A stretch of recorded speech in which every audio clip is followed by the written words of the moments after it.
안녕하세요. 미래부 창조경제기획국장 노경원입니다.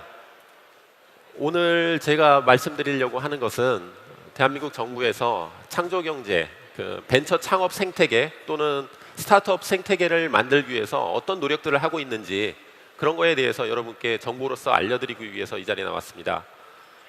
먼저 시작하기 전에 이러한 스타트업의 창조 경제를 위한 생태계의 가장 중요한 축제의 장이고 또 스타트업들의 경쟁의 장, 협력의 장인 비론치 2014년의 개최를 먼저 축하를 드리고 싶습니다. 그리고 이 행사를 준비한 많은 스태프들께 감사를 드리고 싶습니다.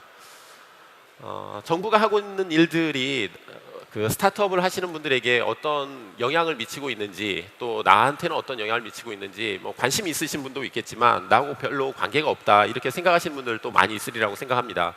그리고 지난해부터 정부에서 창조경제를 얘기하고 있는데 창조경제가 무엇인지 왜 창조경제가 필요한지 이거에 대해서도 관심 있는 분도 있고 또 나하고는 무관한 일이라고 생각하시는 분도 있을 것 같습니다. 하지만 제가 생각할 때 지금의 시대를 저는 15세기, 16세기의 대항해 시대에 비유해보고 싶습니다. 대항해 시대에 많은 탐험가들 또 모험가들이 식민지를 개척하기 위해서 새로운 시장을 개척하기 위해서 다른 나라들로 떠났습니다. 미지의 세계로 떠났습니다. 그러한 개척자들, 선원들 또 선장들, 탐험가들이 저는 이 시대의 스타트업들이고 또 벤처 창업을 하는 사람들이라고 생각합니다. 그리고 여기에 있는 많은 분들이 그러한 역할을 하시는 분들이라고 생각합니다. 그런데 그런 분들이 일을 떠나기 위해서는 가장 먼저 필요한 것들이 주변의 시스템이었습니다. 국가적으로 지원해 주는 것 또는 아니면 기업이라든지 옆에 있는 사람들이 자금을 대주고 사람을 대주고 하는 부분들이었는데요. 정부에서도 이러한 생태계를 만들기 위해서 스타트업들이 잘 해나갈 수 있도록 만드는 일에 관심을 갖고 지금 추진을 하고 있습니다. 간략하게 창조경제에 대해서 먼저 얘기를 하고 싶습니다. 창조경제가 왜 지금 필요한가, 특히 우리나라에서 왜 필요한가 하는 데 있어서 세 가지로 말씀드리고 싶습니다. 첫 번째는 고용 없는 성장입니다. 성장은 하지만 GDP는 올라가지만 고용은 점점 줄거나 아니면 실업률이 높아지는 그러한 상황이 있습니다. 두 번째는 잠재 성장률 자체가 떨어지는 것입니다. 성장률 자체도 문제지만 우리나라의 포텐셜을 나타내는 잠재 성장률이 떨어지는 게 또 하나의 문제입니다. 세 번째는 성장 동력, 우리가 가지고 있는 수출 품목이라든지 10대 수출 품목 이런 것들의 변화가 없습니다. 인구 구조에 있어서만 저희가 저출산 고령화의 문제가 아니고 성장 동력에 있어서도 저출산 고령화의 문제가 있습니다. 그래서 이러한 부분들을 어떻게 해결할 것인가 하는 것이 창조경제가 필요한 이유라고 생각할 수 있겠습니다. 창조경제를 어렵게 정의하기도 하지만 쉽게 생각을 하면 그냥 많은 사람들이 가지고 있는 상상력, 새로운 아이디어를 기존의 것들에 융합해서 새로운 부가가치를 만들기 위한 노력이다 이렇게 생각하시면 될 것 같습니다. 저는 창조경제의 키워드를 세 가지로 얘기하고 싶습니다. 첫 번째는 창의성입니다. 창조경제에서 창의성이 가장 중요하다고 생각하는 것은 누구나 다 동의할 것 같습니다. 왜 창의성이 중요하냐? 왜 지금 창의성이 중요하냐? 이런 얘기들을 합니다. 창의성은 누구나 다 인정하다시피 유사 이래 중요하지 않은 때는 없었습니다. 항상 중요했습니다. 하지만 혁신의 속도 또는 혁신의 확산 속도가 높아짐에 따라서 창의성이 점점 더 중요해지고 있습니다. 예전에는 내가 어떤 창의적인 일을 한다고 하면 그 영향이 주변에 있는 사람들에게 몇 명에게만 영향을 미쳤습니다. 하지만 지금은 내가 어떤 앱을 개발한다든지 어떤 제품을 개발하면 그것이 바로 전 세계의 모든 사람에게 영향을 미치게 됐습니다. 그만큼 창의성이 중요해졌다는 그런 반례가 되겠습니다. 두 번째는 도전정신입니다. 어떤 생각을 가지고 있을 때 그것을 가지고 도전하지 않으면 다른 사람이 먼저 합니다. 전 세계 70억 명이 있는데 나만 어떤 아이디어를 가지고 있다, 나만 새로운 생각을 하고 있다 이렇게 생각한 것은 합리적이지 못하다고 생각합니다. 적어도 수십 명이 똑같은 생각을 하고 있다, 같이 생각을 하고 있는데 누가 빨리 도전할 것인가 하는 게 창조경제에 있어서 중요한 두 번째 키워드라고 생각합니다. 세 번째는 협업입니다. 우리가 협업을 하는 것은 과거의 기업 간의 경쟁에서 생태계 경쟁이라는 얘기도 하고 있고, 그 생태계 경쟁을 하기 위해서는 개별 기업들이 경쟁을 하는 게 아니고 그 밑에 있는 협력 업체들, 또 1차 협력사, 2차 협력사, 많은 시스템들이 같이 경쟁을 하는 그러한 시대가 됐기 때문에 저희가 협업이 중요하다고 생각합니다. 이 협업에 있어서는 경쟁뿐만 아니고 경쟁을 통한 협력 또는 경쟁을 위한 협력, 이 두 가지가 다 필요하다고 생각을 합니다. 앞에 타이머가 있는데 시간이 안 가고 있어서 좀 말씀을 드렸습니다. 저희가 창조경제 생태계를 만들기 위해서 필요한 스타트업 생태계를 만들기 위한 정부의 노력들을 좀 말씀을 드리겠습니다. 저희가 창업 준비, 창업, 성장, 그리고 회수 및 재투자, 이 네 단계에 걸쳐서 어떤 식으로 창조경제의 생태계를 만들 것인가 하는 그러한 노력들을 하고 있습니다. 창업을 준비하는 데 있어서 많은 사람들이 어려움을 겪습니다.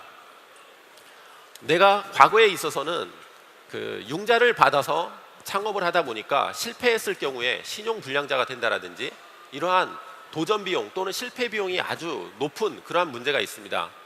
이러한 것들을 해결하기 위해서는 정부에서 투자로서의 방향 전환 또는 연대보증이라든지 이런 것들을 없애는 그러한 방향으로서의 노력들을 하고 있습니다.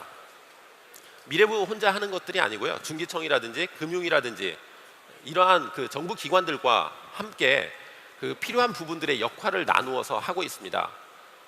작년, 금년 여러분들도 느끼셨는지 모르겠지만 많은 오디션 프로그램들이 있습니다. 스타트업들의 경쟁의 장들이 많이 열리고 있는데 이런 것들을 통해서도 정부나 민간의 지원들이 활발히 이루어질 수 있도록 저희가 생태계를 만들고 있습니다. 이것은 정부에서 주관해서 또는 정부에서 주도적으로 하는 부분은 아니고요, 민간이 할 수 있도록 정부에서는 조정자 또는 후원자의 역할을 하는 그러한 역할 설정을 하고 그렇게 추진을 하고 있습니다. 성장을 할 때도 마찬가지입니다.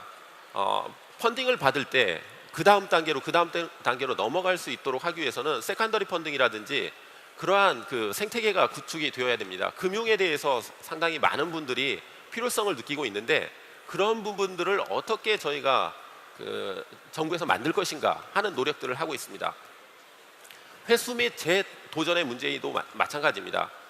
10년 동안 IPO를 기다리고 한다고 하면 투자하는 사람들이 적을 수밖에 없습니다. 그래서 얼마나 빨리 재회수를 해서 재도전하거나 재투자를 하거나 할 수 있도록 하는가 하는 부분도 되게 중요한 부분입니다. 여기에 계신 분들이 이제 스타트업들이 많으실 텐데요, 스타트업들이 입주하고 싶어하는 공간들, 그러한 공간들을 만들기 위한 노력들도 많이 하고 있습니다. 그냥 편하게 공간을 만들어준다고 생각을 하는 게 아니고요, 그 공간을 통해서 많은 사람들이 협업을 하고 코워킹할 수 있는 그러한 플레이스들을 만드는 것도 노력을 하고 있습니다. 지난 1년 동안 변화가 많다고 생각하면 많다고 할 수 있고요, 적다고 생각하면 적다고 할 수 있는데 두 가지 측면에서 볼 수 있을 것 같습니다. 창업 기업들이 많이 늘고 있습니다. 그리고 스타트업들도 꾸준히, 또 벤처 회사들도 계속 늘고 있습니다. 근데 이거보다 더 중요한 것은 대학의 창업 동아리 수가 거의 50% 정도 늘었습니다. 이것은 앞으로 내가 창업을 해봐야 되겠다 하는 준비 단계로서 또 스타트업들의 잠재적인 저변이 넓어졌다고 생각할 수 있습니다.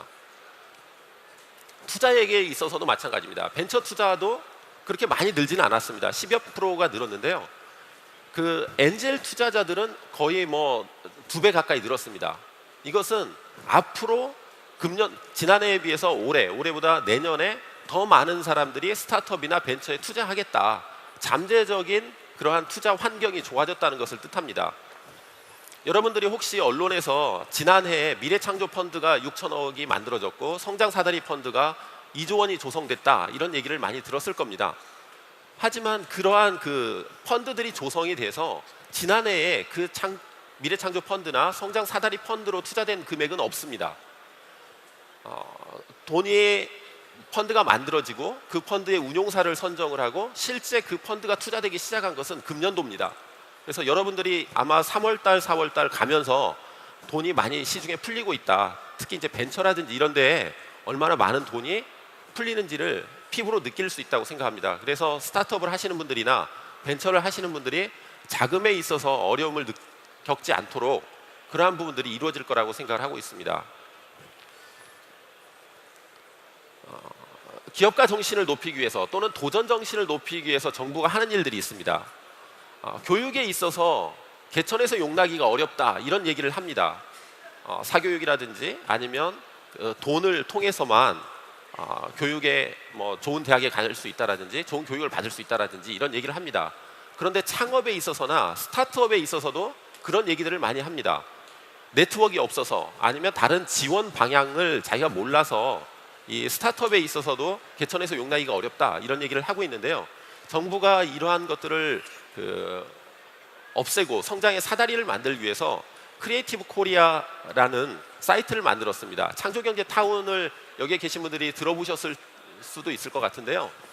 많은 분들이 창조경제타운에 가입을 해서 멘토들을 만나고 또는 정부의 지원 사업들을 알게 되기도 하고 있습니다. 그리고 이러한 창조경제타운의 아이디어를 올리고 스타트업을 하시는 분들이 도움이 필요한 사항을 알려주시면 오프라인 상에서도 멘토링을 받을 수 있도록 해주고 또 오프라인 상에서 어떤 지원 제도들을 연결시켜 주기도 합니다.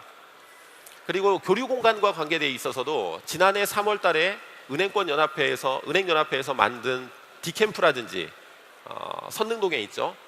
그리고 미래부에서 지난 2월 말에 광화문에 오픈한 드림엔터 또 무한상상실 많은 교류 공간들이 만들어지고 있습니다. 그리고 지역에는 창조경제혁신센터가 대전과 대구에 만들어졌고 전국 17개 시도에 앞으로도 만들어질 계획입니다.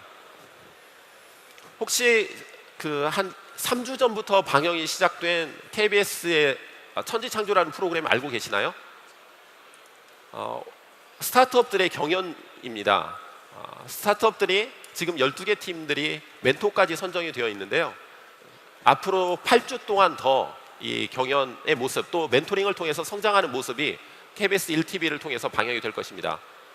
토요일 날 10시 35분에 정도전이 끝난 다음에 하는데요. 여기 계신 분들도 한번 보시고 내년도 또 앞으로에 있는 이러한 프로그램에 도전해보는 그런 기회를 가졌으면 좋겠습니다. 그리고 오늘 이러한 비론치의 행사와 같은 행사가 저희 창조경제 박람회라는 것으로 이루어집니다. 지난해 12월 12일부터 15일까지 코엑스에서 4일 나흘 동안 창조경제 박람회를 했습니다. 금년에도 11월 말에 이 창조경제 박람회를 코엑스에서 할 계획으로 있습니다. 여기에 오늘 와서 보니까 여기에 참여한 비론치에 참여한 스타트업 중에서도 지난해 창조경제 박람회에 참여한 기업들도 봤습니다. 여기에 오늘 참여한 스타트업이라든지 부스를 만든 스타트업 또는 여기에 지금 스타트업에 도전해 보고 싶어하는 분들도 앞으로 제품과 서비스를 개발하고 또 창업을 한 다음에 창조경제 박람회에 앞으로 참여해서 많은 분들하고 같이 자기의 제품을 소개도 하고 또 서비스를 알리는 그러한 기회를 가졌으면 좋겠습니다. 정부에서 공무원들이 가장 싫어하는 게 무엇인지 혹시 아세요? 정부에서 제일 싫어하는 게 민원입니다. 민원이라는 것은 국민들의 요구죠. 그래서 여러분들이 가지고 있는 또 정부에 대해서 요구하고 싶은 것들이 있으면 창조경제타운이 됐던 아니면 미래부, 중기청 관련 기관의 홈페이지를 통해서 여러분들이 가지고 있는 요구들을 계속 하십시오. 그러면 그 요구들을 통해서 정부가 보다 나은 정책들을 만들고 그 정책들이 더 많은 사람들에게 알려지게 될 것이라고 생각합니다. 경청해 주셔서 감사합니다.